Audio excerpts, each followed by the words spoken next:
Olá, gente. Estamos em mais uma quarta-feira reunidos aqui em Brasília para prosseguirmos nos comentários do livro Mestre de Amor, que é da Joana de Ângeles, ditado pelo Divaldo Franco, introduzindo o capítulo de número 17, chamado Temperança. Nas atividades espíritas em que te encontras, o culto da temperança tem regime urgente. Temperança que medita, fala e manifesta atitudes.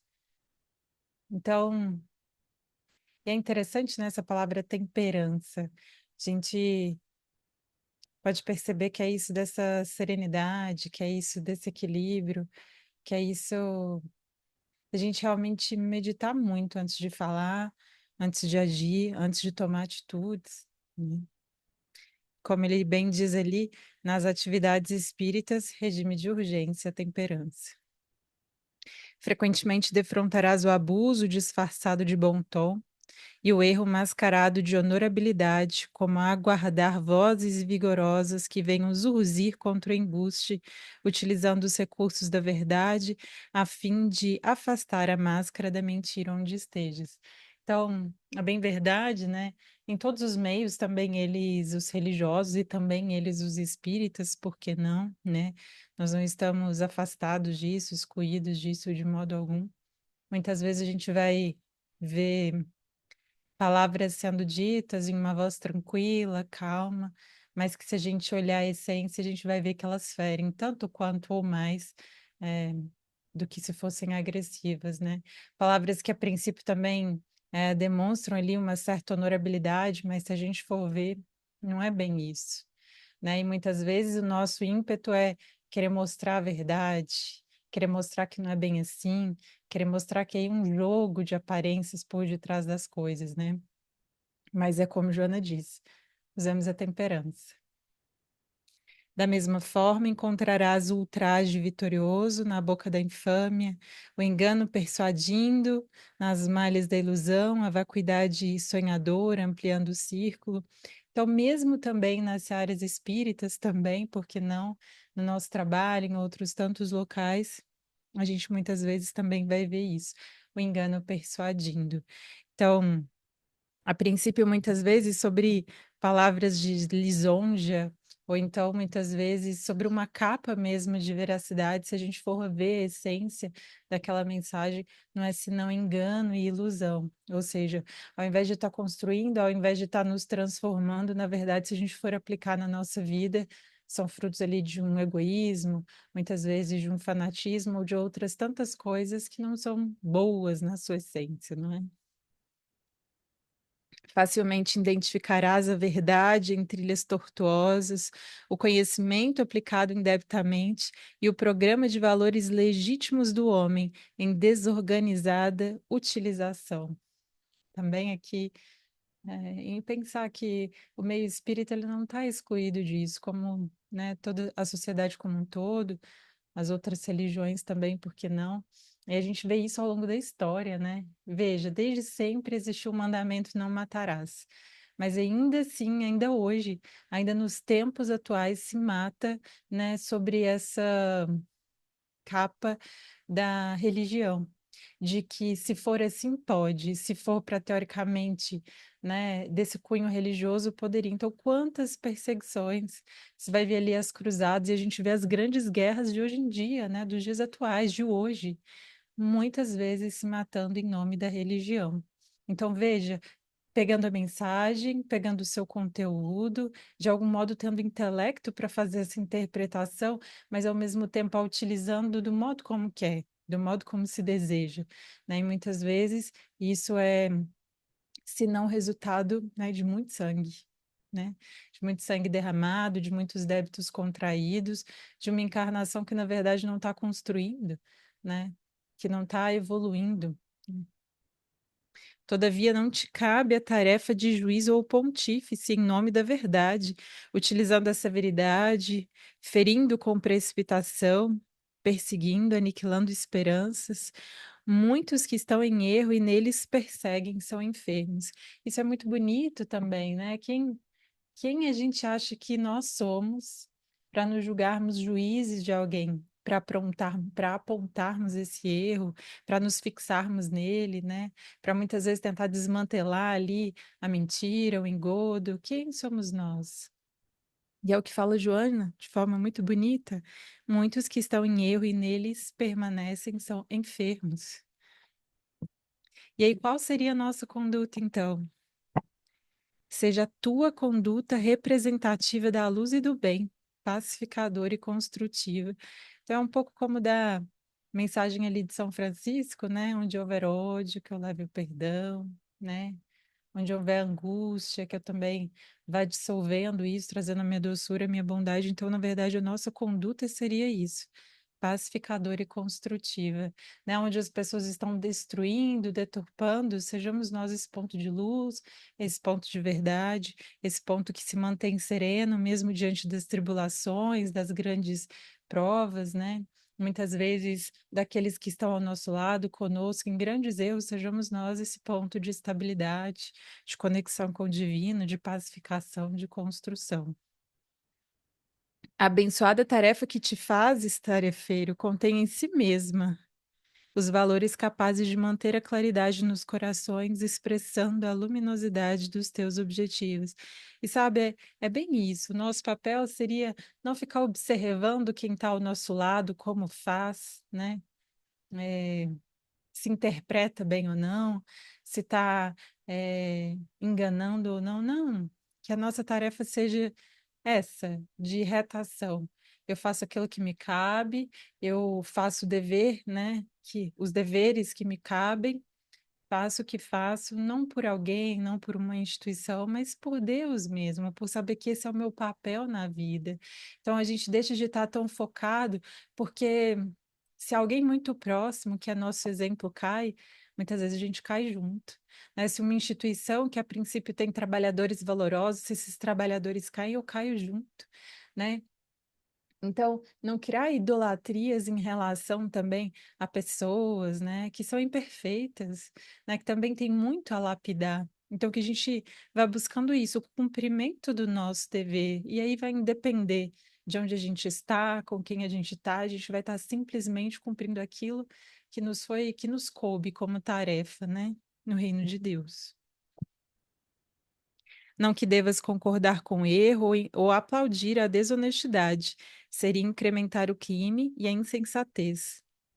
Emanado ao sublime amigo, por liames vigorosos, marcha para ele, através da messe de amor em cuja seara te encontras, certo de que a ele compete a superior tarefa de corrigir os espíritos que se acompliciam à necessidade e se atiram espontaneamente nos abismos escabrosos.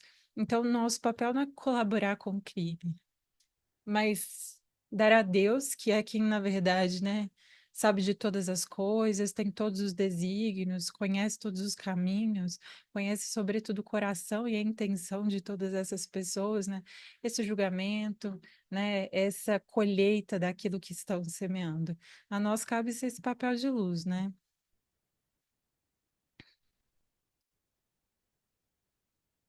Então, olha que bonito, né? Marcha para ele. Nosso papel é olhar muitas vezes o erro, olhar muitas vezes a enganação e falar: ainda assim eu marcho em direção a ele, porque é ele que vai me levar à grande verdade, né?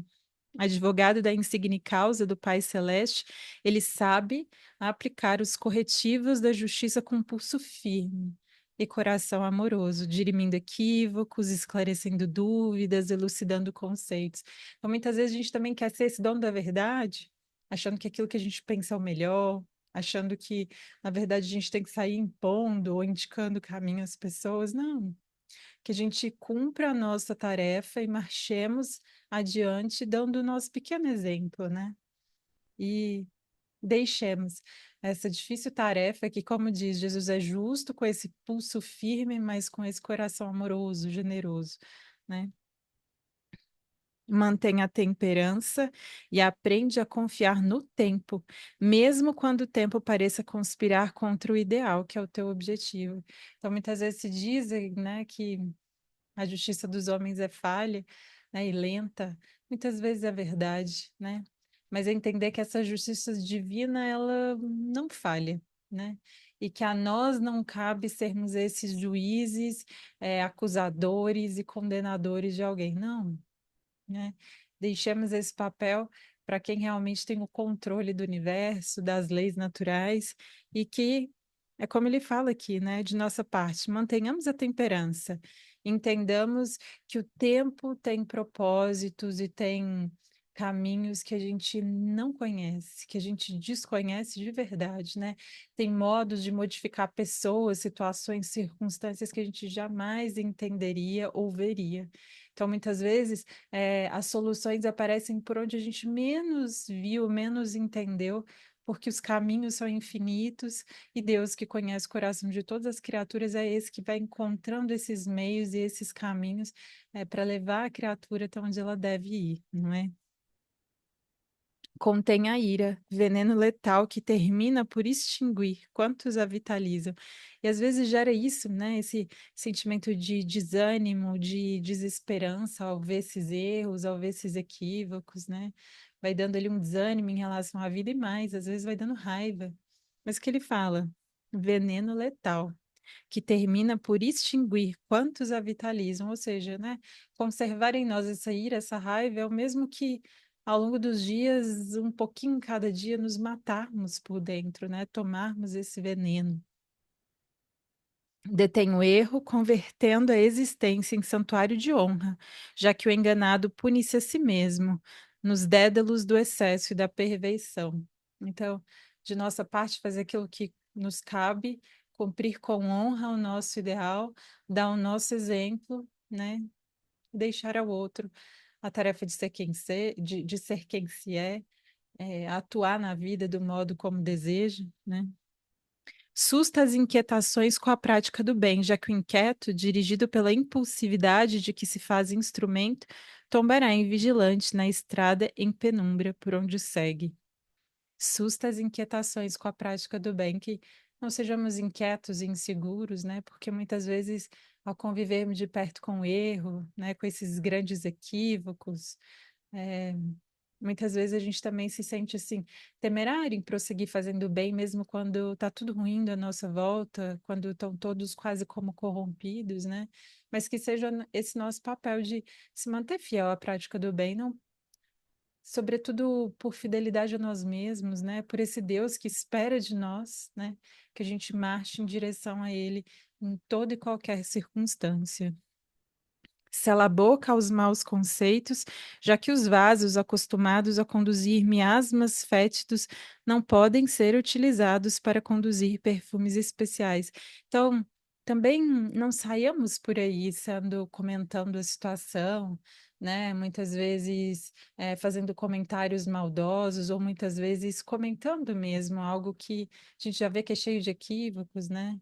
Que é como ele diz ali, através dessas palavras como levaremos depois uma mensagem boa e bonita, né? Se esse vaso está contaminado dessa desesperança, dessa ira, dessa raiva, como depois nós vamos ser capazes de que esse mesmo vaso possa falar de coisas boas e agradáveis, né? A gente precisa cada vez mais limpar esse nosso vaso, purificar, para que aquilo que é bom, aquilo que realmente importa, possa permanecer e todo o resto possa ser aos poucos tirado da nossa vida mesmo, das nossas palavras, da nossa vivência, dos nossos pensamentos, né? A fim de refletir o belo, o bom, o justo.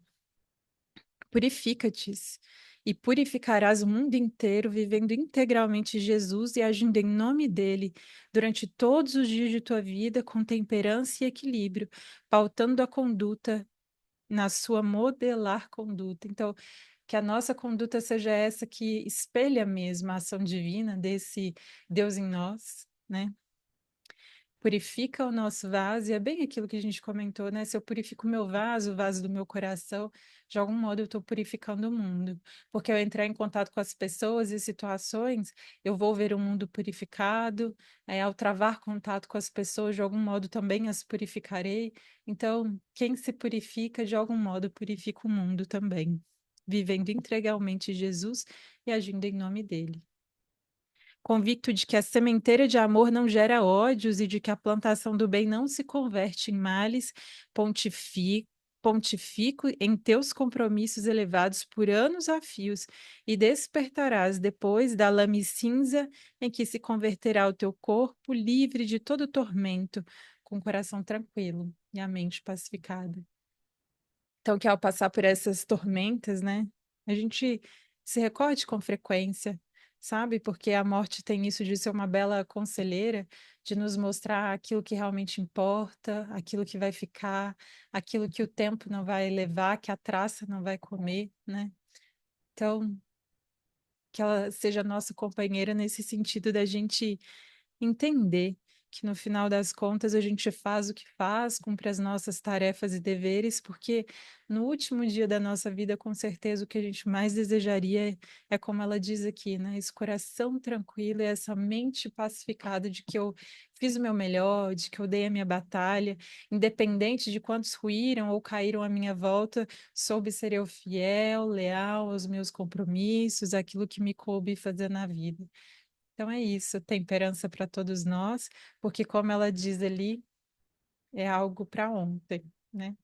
E é algo urgente que a gente vai precisar utilizar com frequência, né? Porque com frequência seremos defrontados por situações, pessoas e circunstâncias que vão nos tentar tirar do eixo e também que de algum modo vai respingar isso na nossa vida, mesmo que não seja direto, às vezes de forma indireta, mas que possamos nós ser esse ponto de luz, esse ponto de perseverança e de constância, independente de tudo, né?